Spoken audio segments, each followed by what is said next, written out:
Já, ég heiti Ingvar Guðmundsson og er húsasmíðameistari.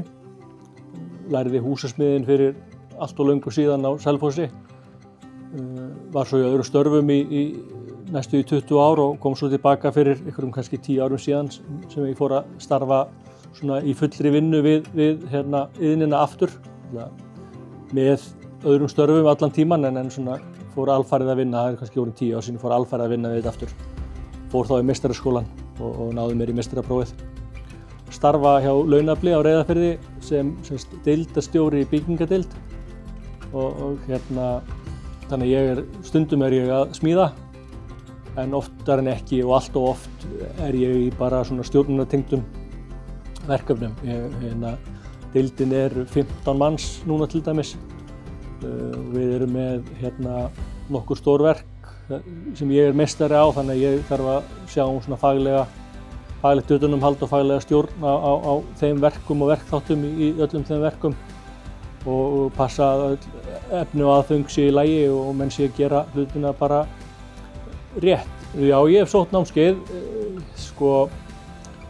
bæði er það bara hlutverk mitt í rauninni sem deildarstjóri og meistari í rauninni það fylgir því miklu meira heldur en nokkuð farið yfir í náminu sem slíku, bæði meistaranáminu sem ég fór í á sínum tíma og smíðanáminu, alls konar utanumhald gæðastýringar og svoleiðis hlutir sem ég hef verið að reyna að sækja mér einhverja menntun í til þess að búa mig betur undir og síðan náttúrulega bara að halda í við þróunina í sjálfu sér.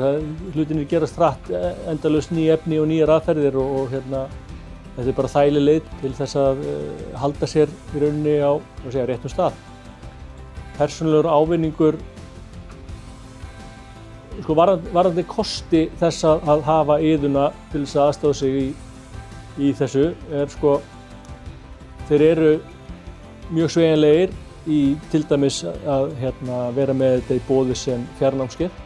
Fjarfundabúnaðir í öllum stofum eru góðir, þannig að það er auðvelt að sækja þetta sem fjarnám og það er nauðsynlegt fyrir eins og okkur hér sem að búum þetta langt frá höfuðborgarsvæðinu að það er meira en að segja það að sækja námskeið á höfuðborgarsvæði í kannski 4 tíma eða 8. Það er eitthvað sem að fyrirtækin hér eiga erfitt með að standa undir jafn mikið og mann langar til þess að fara námskeið, þannig að geta sóttu þannig er mikill kostur.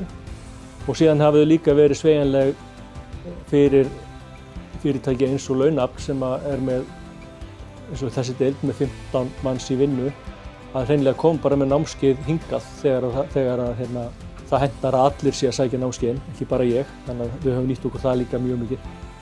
Varðandi gervigreind, það er augljóst að hún er að koma sterk inn og alltaf að vera meira og meira notuð og ég held að þótt maður þykist vera sleipur og þá held ég maður nota hana kannski meira eins og Google heldur en einhverja gervigreind og það væri mjög gagnlegt að fá frekari menntun til dæmis í notkun á henni og möguleikum. Fyrirtæki hér til dæmis er með aðgang að gervigreindarforritum sem við megum ganga í en maður kann bara ekki nógu vel á. Maður svona þreifa sig áfram, prófa eitthvað en það væri mjög gagnlegt að fá frekari menntun í því. Símenntun, óháð iðnaði, óháð starfi, maður er alltaf að læra.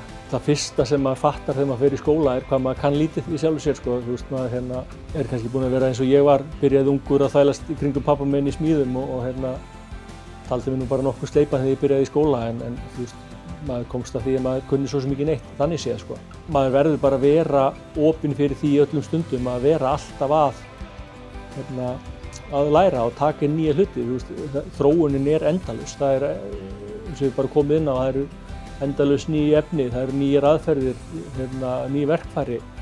Það að vera í þessu, sérstaklega komin yfir í utanumhald verk, komin í að vera meistari yfir verkum, það fylgir því gríðarlega mikil ábyrgð sem menn kannski átta sig ekki alveg endilega á þegar þeir eru að byrja í faginu og svo er bara allt kerfið frá hönnun, byggingarstjórar og annað þess að þetta vinnur allt saman og það oft sem að alveg treyst á fagmanninn, iðnaðarmanninn til þess að finna lausnir sem eru jafnvel óhannaðar eða lítið hannaðar. Maður þarf að fara yfir gögn til þess að finna eitthvað sem mætti gera öðruvísi eða betur og þá bara eins gott að maður sé í takti við það sem að gera og þá eflir það svolítið sjálfstraustið í manni að fara á námskeið og treysta á kannski eitthvað annað heldur en endilega verslanirnar eða innflutningsaðilar til að segja manni hvað best. Tækifæri fyrir iðnmenntaða bara almennt eru og verða mikil. Iðn ekkert að fara neitt. Sérstaklega ekki held ég sú iðn sem ég starfa í. Margt af því sem að smiðir, til dæmis bara svo ég tala mína eigin iðn. Hún verður seint leyst af gervigreind og einhverjum róbótum þótt að sannarlega alltaf verið að koma leiðir til þess að einfalda sem bara af nú góða.